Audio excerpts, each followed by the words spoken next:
오늘 말씀은 우리는 주 안에서 영적 가족입니다 라는 제목입니다.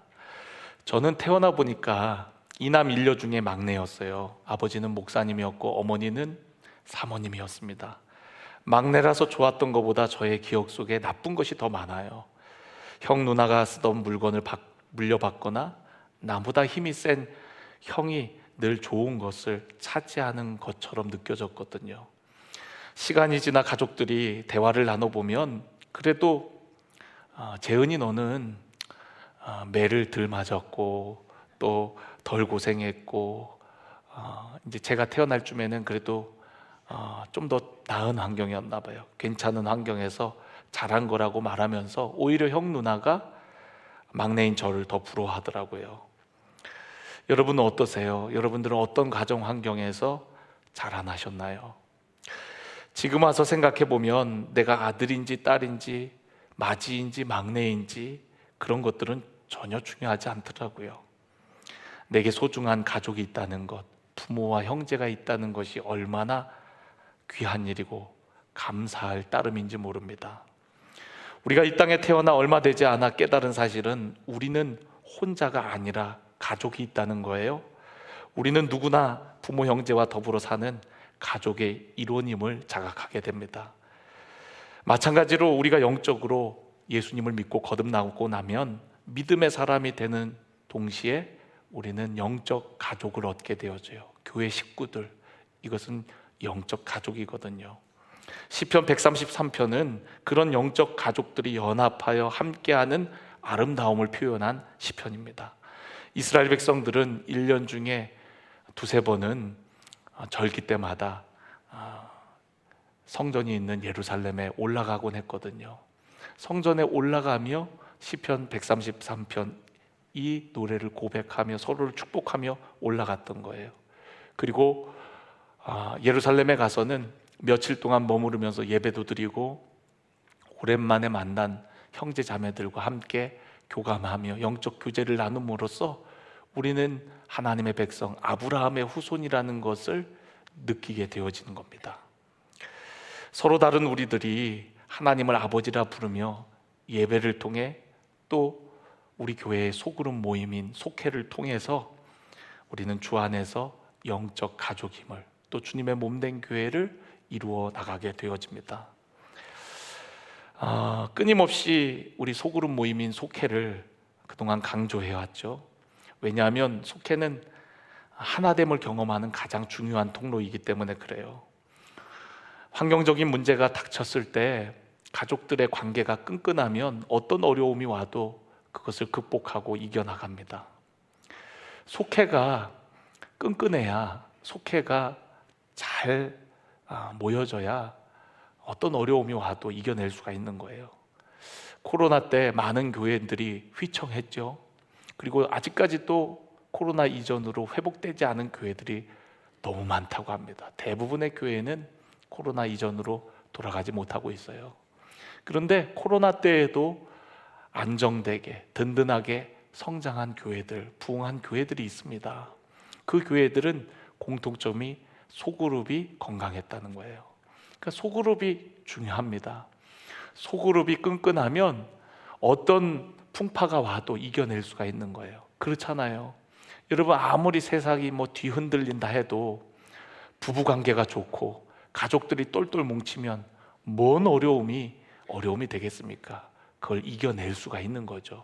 교회도 마찬가지입니다. 소그룹이 중요해요. 소그룹에 속해 있지 않으면 누가 어떤 어려움을 당하는지 우리는 알 수가 없어요. 예배에 와서 예배 드리는 것만으로는 서로를 알 수가 없습니다. 어떤 문제가 있는지, 어떤 아픔이 있는지. 그러나 소그룹 안에서, 속해 안에서 말씀을 나누고 삶을 나눌 때 이 사람에 대해서 알기도 하고 그 사람의 어려운 처지와 형편도 알게 되어서 서로 기도하고 위로하고 격려하고 도와줄 수가 있는 거예요. 그렇지 않으면 전혀 모릅니다. 우리 교회는 지난 2년간 형식적 소그룹에서 벗어나려고 엄청 애를 써왔어요.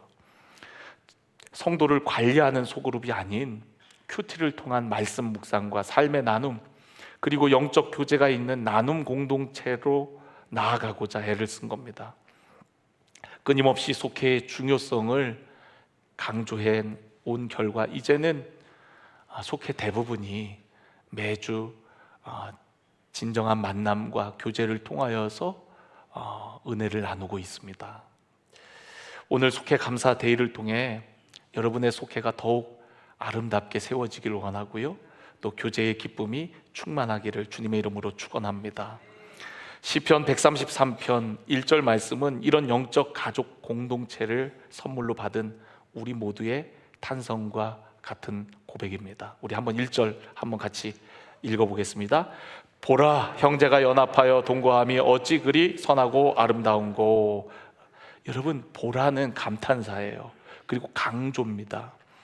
보라, 형제가 연합하여 함께함이 어찌 그리 선하고 아름다운고. 어찌 그리 보기 좋고 정말 기쁜가라는 고백이에요. 성경에서 처음으로 보기 좋지 않았다, 좋지 않다는 표현이 등장하는 부분이 있는데 창세기 2장입니다. 창세기 2장 18절의 말씀을 보면 사람이 혼자 사는 것이 좋지 아니하니 라고 표현이 되고 있어요.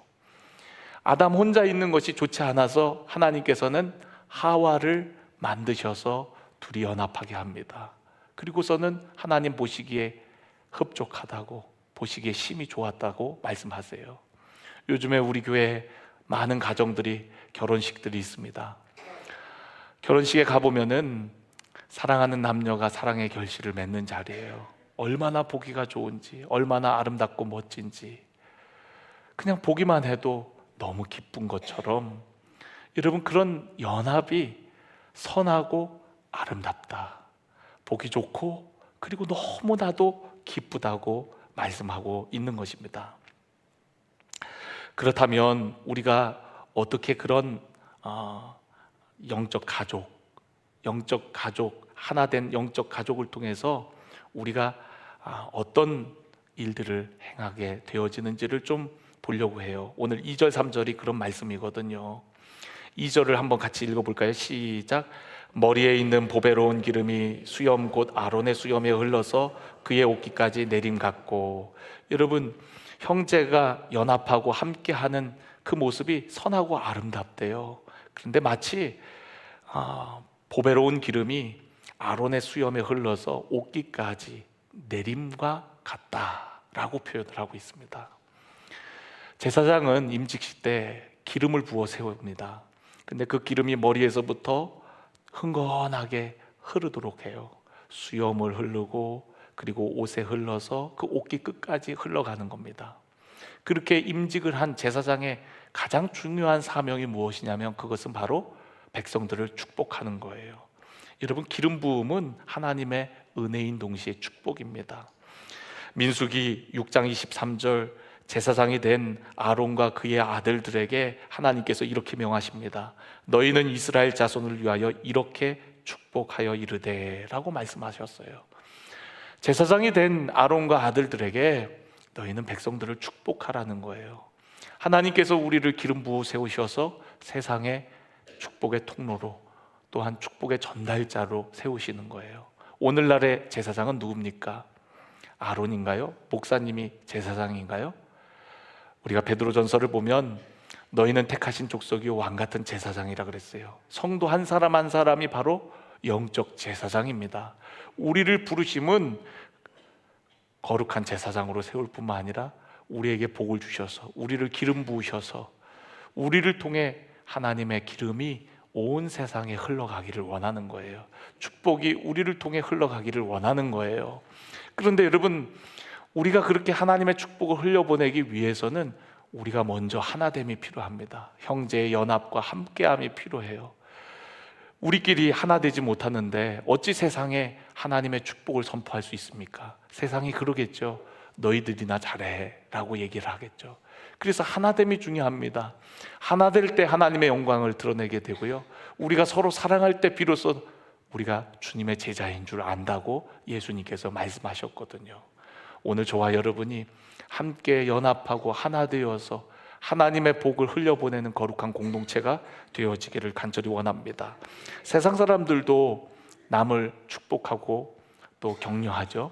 그러나 우리 그리스도인들의 축복은 좀 다른 게, 우리들은요 예수 그리스도의 이름으로 축복하는 거거든요. 본래 축복하다라는 블레스라는 영어 단어는요, 제가 예전에 군남교회에서 운영하던 카페, 수제버거 카페가 블리스라서 자꾸만 블리스라 그러는데, 블레스, 영어로 축복하다, 블레스는요 블리드라는 단어에서 왔어요. 그러니까 피를 흘리다. 그러니까 피를 흘림으로써 우리가 하나님과 연합한 자가 되었고, 하나님의 복을 받은 우리들이 또한 축복의 통로가 되어지는 거죠. 그러니까 예수 믿는 사람들의 축복은 예수 그리스도로 말미암아 축복하는 거기 때문에 세상의 축복과 완전 다른 겁니다. 오늘도 우리가 예배를 드린 다음에 마지막 순서가 뭐죠? 축도를 받잖아요. 예. 우리는 하나님의 이름으로 축복하고 또한 그 축복을 누리는 자들이라는 거예요. 그리고 또 여러분들이 이 예배당 문을 바깥으로 나아가서 하나님의 복을 전달하는 그런 복의 전달자들이 되어야 함을 축도를 통해서 우리는 매주마다 되새기는 거거든요. 저는 오늘 여러분들이 하나됨과 연합을 통해서 거룩한 복의 통로가 되기를 간절히 축원합니다. 그리고 여러분들이 바로 왕같은 제사장이라는 사실을 기억하면서 예수의 이름으로 여러분의 자녀들을, 여러분의 가족들을, 그리고 여러분의 이웃들을 축복하는 우리 믿음의 백성들이 되시기를 간절히 축원합니다. 두 번째 모습은 함께 연합하고 또 동거한 그런 사람들의 공동체의 아름다운 모습은 3절에 이렇게 얘기하고 있어요. 헐몬의 이슬이 시온의 산들에 내린갔도다. 거기서 여호와께서 복을 명하셨으니 곧 영생이로다 라고 얘기하고 있어요. 여러분, 헐몬의 이슬은 헐몬산을 의미하는 건데, 가나안 땅 북쪽에 한 60여 킬로를 가면은 아주 높은 헐몬산이라고 있어요. 거기는 만년설이 항상 쌓여 있는 곳입니다. 한 2,800m가 넘는 그런 산이에요. 거기서 만년설이 녹아갖고 흐르는 물이 갈릴리 바다로 유입이 되고, 그리고 요단강으로 흐르게 되어지는 거거든요. 그 물이 가나안 땅의 젖줄과 같아 생명줄입니다. 그 물로 말미암아 가나안 땅의 모든 식물이 자랄 수가 있고요, 또 이스라엘 백성들도 그 헐몬산에서 날리는 그 이슬비로 인해서 모든 활동을 할 수가 있게 되는 거예요.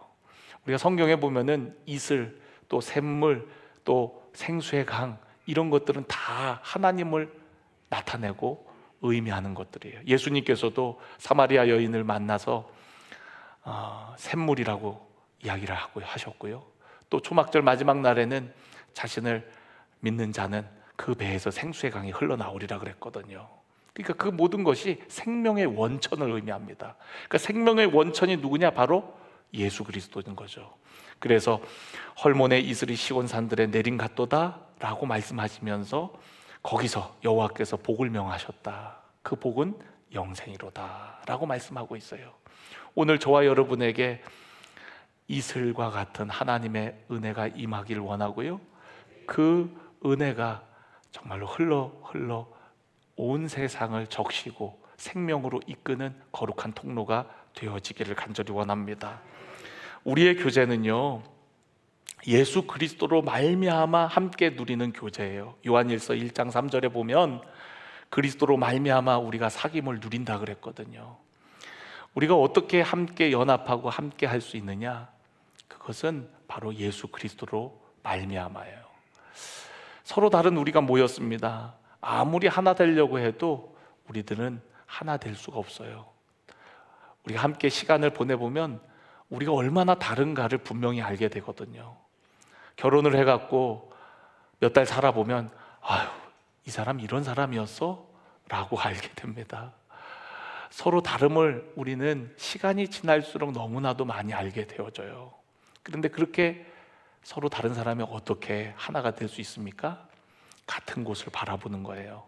나도 예수님을 바라보고 또한 옆 사람도 예수님을 바라보고, 그 예수님과 연결된 우리들이 예수로 말미암아 하나가 되어지는 겁니다.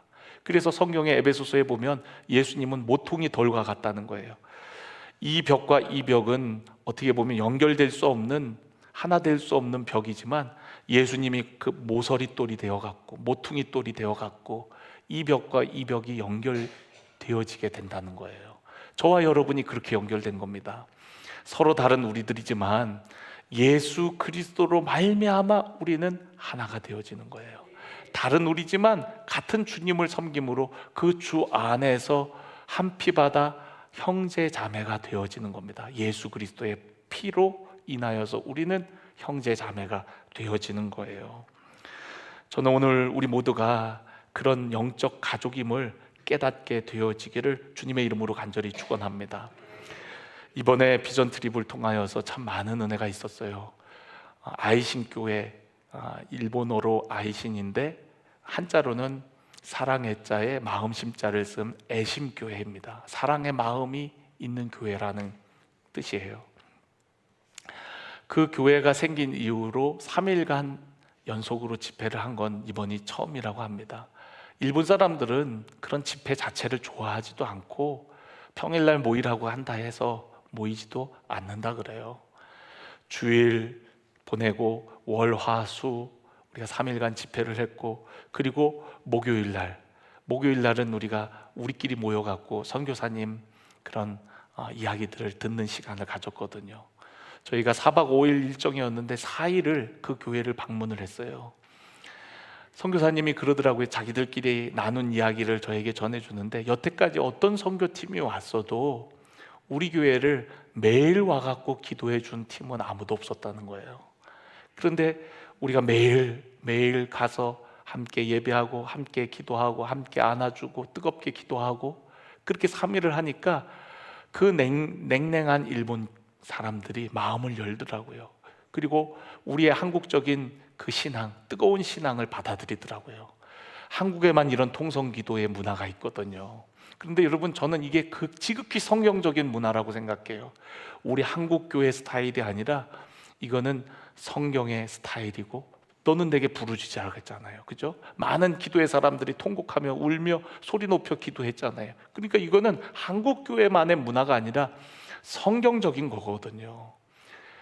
처음에는 기도도 잘 못했던 분들이 나중에는 그분들도 눈물로 기도하고 또 소리내어 기도하는 모습을 보면서 얼마나 기뻤나 몰라요. 선교사님 부부가 간증을 하는 시간이 있었습니다.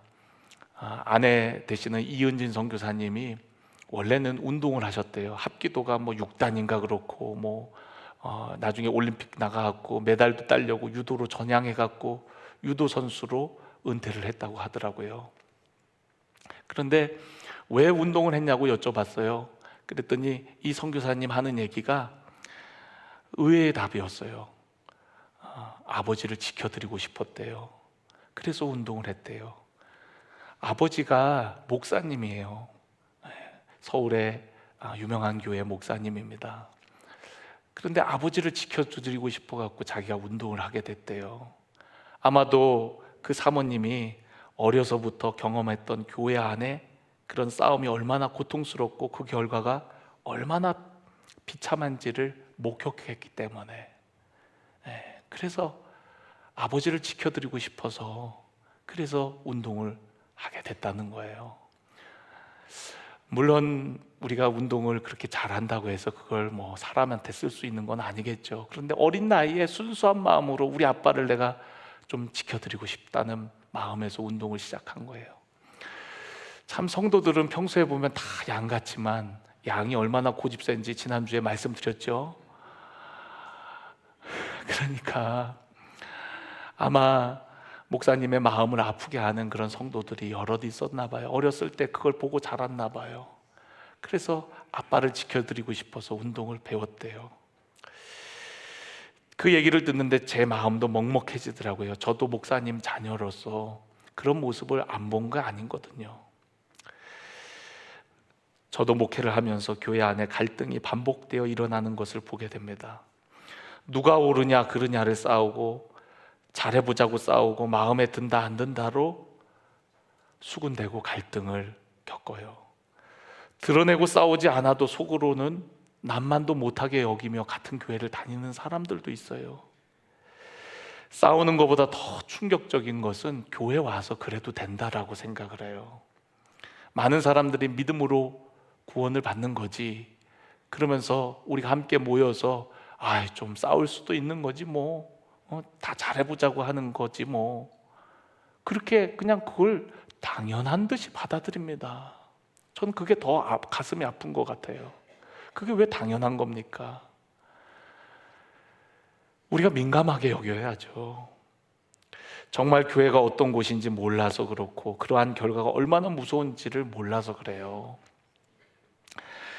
오늘 이 시편 133편의 부제를 보면은요, 다윗의 시라고 되어 있고 곧 성전에 올라가는 노래라고 되어 있습니다. 그러니까 성전을 향하여 가는 순례자들이 이 시편을 노래하며 서로 격려하고 축복했던 거예요. 함께 어울려 순례의 길을 가는 동료들의 존재만으로도 얼마나 위로가 되고 기쁨이 되었을까요? 여러분 한번 생각해 보세요. 교회를 오는데, 우리 신앙의 여정 가운데 우리가 서로를 격려하고 위로해도 쉽지 않습니다. 광야와 같은 세상. 그런데 우리가 서로 언쟁을 하고 또 심지어는 욕하고 비난하면서 그 순례의 길을 간다면 그 신앙생활이 얼마나 힘들겠어요. 얼마나 많은 사람들이 그 순례의 길에서 상처와 아픔을 겪겠습니까? 저는 오늘 여러분들이 무엇보다 사랑이 중요하다는 것을 깨닫고 사랑으로 화목하고 연합하는 자들이 되기를 간절히 원합니다. 일본 나고야 박민규 선교사님이 저보다 조금 젊으세요. 그래서 같이 교제하면서 목회의 이런저런 부분들을 이야기를 많이 나눴습니다. 4박 5일 동안 정말 많은 얘기들을 나눈 것 같아요. 처음에는 그래도 제가 좀 선배니까 이런저런 목회 팁들을 이야기를 해줬어요. 그런데 마지막 날 돌아오는 날 이렇게 기도하는데 제가 너무 많은 말을 해준 것 같아요. 사실 그 이야기가 다 아이신교회에 도움이 되는 것도 아닐 텐데, 아이신교회와 한국교회는 너무나도 다를 텐데 내가 알지도 못하면서 너무 많은 얘기를 한 게 아닌가 하는 그런 마음이 들더라고요. 그래서 무슨 말을 해줘야 될까? 마지막 식사를 하고 이제 비행기를 타기 전에 제가 목사님하고 앉아서 식사를 하면서 그랬어요. 목사님, 선교사님, 지난 며칠 동안 제가 한 얘기 그런 거 다 신경 쓰지 않으셔도 되고 다 잊어버려도 좋습니다. 그런데 한 가지만 꼭 기억하셨으면 좋겠습니다. 그 한 가지는 뭐냐면 사명보다 사랑이 먼저라는 겁니다. 우리는 늘 방법에 치우칠 때가 많거든요. 그런데 사랑하면 방법이 보이지 않겠어요? 사랑하면 길이 보이지 않겠습니까? 그곳의 상황과 한국의 상황은 너무 달라요. 그러나 다르지만 분명한 것은 하나님께서 우리를 사랑으로 부르셨고 또한 그 영혼들을 사랑하라고 보내셨으니 그 사랑의 마음만 있다면 하나님께서 가장 완전한 길로, 가장 선한 길로 선교사님을 인도하실 겁니다. 두려워하지 마십시오. 사랑한다면 분명히 하나님께서 놀라운 은혜를 베푸실 겁니다. 저희도 일본 땅을 이제는 사랑하게 되었으니 일본 땅을 위해서 우리도 돌아가서 더 많이 기도하겠습니다. 그랬어요. 여러분, 우리가 어떤 일을 하는 것보다 사랑이 중요합니다. 저는 여러분 속회가 사랑으로 하나 되는 속회가 되어지기를 간절히 원합니다. 교회의 자랑은 교인 수나 예배당 건물에 있는 것이 아니에요. 그리고 얼마나 우리가 봉사를 많이 하고 얼마나 좋은 프로그램을 가지고 있는가도 아니에요. 우리가 사랑 안에서 연합하고 있는가, 그것이 정말 중요합니다. 여러분, 저는 여러분들이 영적으로 더 민감해지셨으면 좋겠어요. 미움과 원망과 비난과 분노는요, 사람들의 영혼을 무너뜨려요. 우리 주변에는 언제나 우리를 영적으로 무너뜨리려고 하는 강력한 힘들이 역사하고 있어요. 악한 영들은 호시탐탐 우리 공동체를, 우리 한 사람 한 사람을 어떻게든 넘어뜨리려고 하거든요.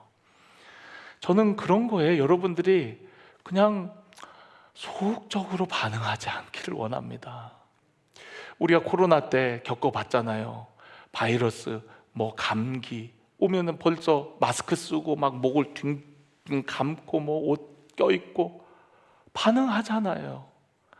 만약 교회 안에 그런 것들이 우리 안에 자리 잡으려고 할 때에 우리는 적극적으로 대처를 해야 돼요.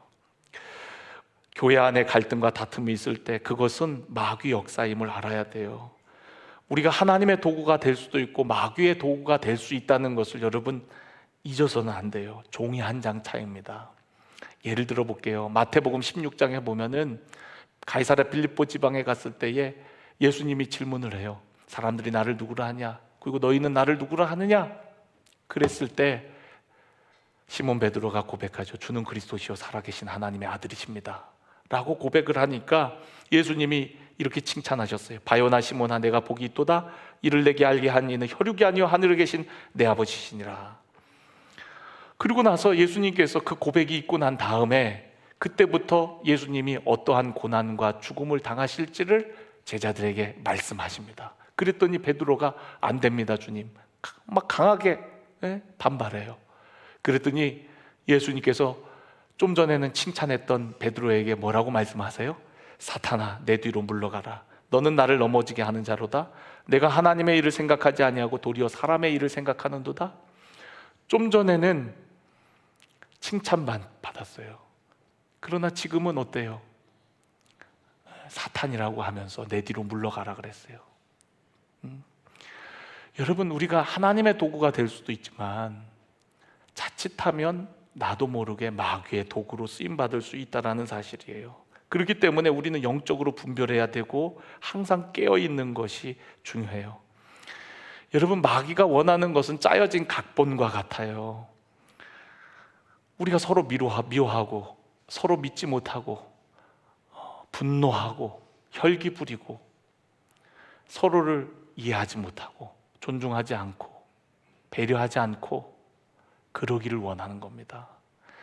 마귀의 각본은 그렇게 흘러가기를 원하는 거예요. 서로 신뢰하지 않고 미워하고. 여러분, 부부관계도 마찬가지죠. 서로 미워하고 믿지 못하게 만들어서 결국 마귀가 원하는 것은 갈라쓰게 하는 겁니다. 가정이 깨지게 하는 거예요. 교회가 깨지기를 원하는 거예요. 공동체가 무너지기를 원하는 게 마귀가 하는 겁니다. 그러니까 여러분, 이미 짜여진 각본을 우리는 알고 있기에 반대로 하는 거죠. 우리 안에 미움이 들어왔을 때 이거 마귀가 좋아하는 거지. 미워하지 않고 그래도 사랑해야지. 원망이 들었을 때 어떻게 해야 돼요? 그래도 감사해야지. 할렐루야. 우리 지난 추수감사절 그래도 감사였잖아요. 한번 따라해 봅시다. 그래도 감사. 그럼에도 불구하고 감사. 그겁니다. 그렇게 선포하고 가는 거예요. 미워하지 않고 사랑하는 겁니다. 용납하는 겁니다. 이해하고 그리고 존중하고 배려하는 거예요. 그리고 우리의 언어, 우리의 행동이 항상 주님을 의식함으로 행동하는 거예요. 여러분, 주님이 예배 때만 계시나요? 아니에요. 두세 사람이 내 이름으로 모인 곳에 나도 너희와 함께 한다 그랬어요. 여러분, 속회 모임이 아무리 작아도 그곳에 주님이 계시다는 사실을 잊어서는 안 돼요. 주님이 함께 하시는 거예요. 주님이 계시다면 우리가 어찌 함부로 얘기하고 아무 말이나 할 수 있겠습니까? 아무렇게나 행동할 수 있습니까? 그럴 수가 없는 거거든요. 우리가 주님을 의식하지 못하고 영적으로 분별하지 못하고 영적으로 깨어있지를 못하니까 우리는 아무렇게나 말하고 아무렇게나 행동하는 겁니다. 저는 오늘 여러분들이 진정한 연합을 통하여서 하나됨을 이루기를 간절히 원합니다.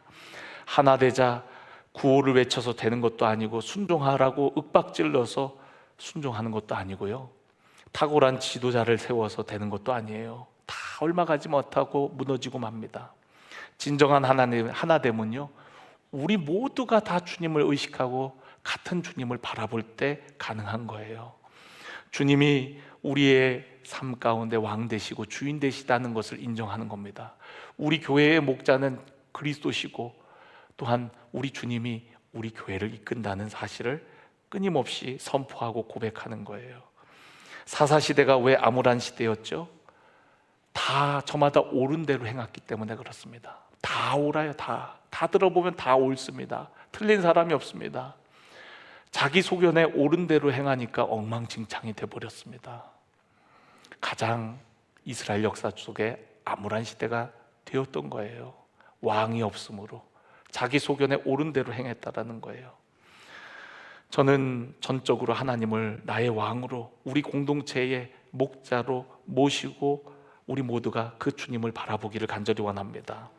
우리가 다 함께 주님을 바라보고 또한 믿음의 성숙함을 가지고 품위 있고 질서 있게 행할 때에 우리 공동체는 하나님의 축복을 흘려보내는 공동체, 생명을 나누는 공동체가 될 수가 있어요. 그렇지 않으면 우리 안에서 모든 에너지를 소진하고 결국에는 힘을 점점 잃어갈 수밖에 없게 될 겁니다.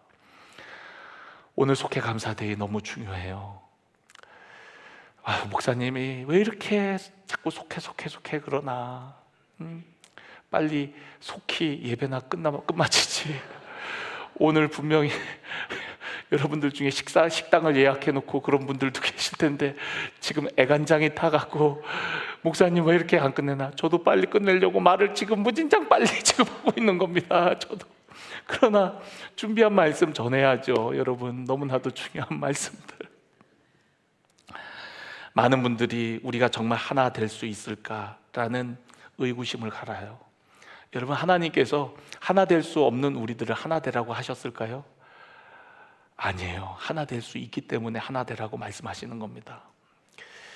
에베소서 4장 3절에 보면 이미 우리는 성령 안에서 하나 되었다라고 얘기합니다. 평안에 매는 줄로 성령이 하나 되게 하신 것을 힘써 지키라. 그것은 이미 우리는 하나라는 거예요.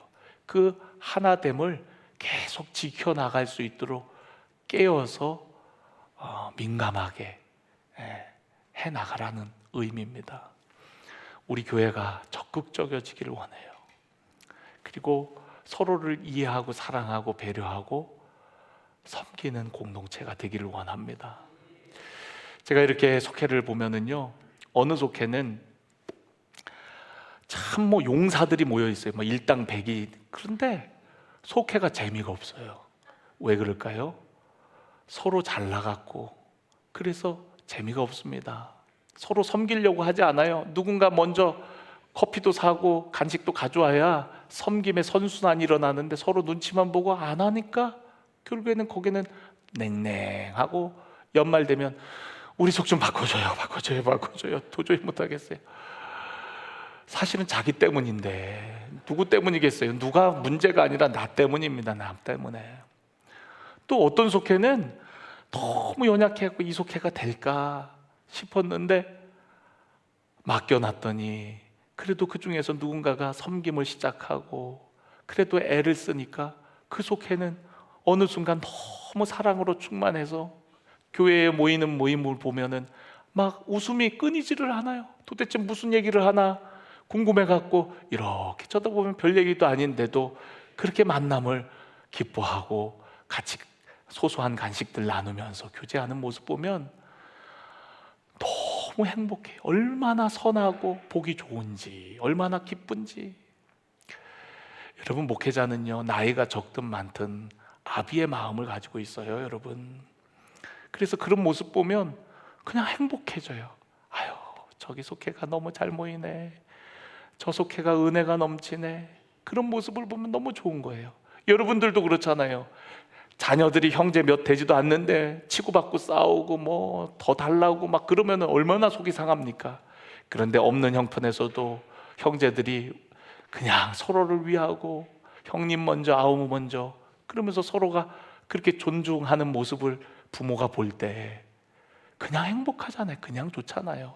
그 얘기가 오늘 시편 133편의 이야기입니다.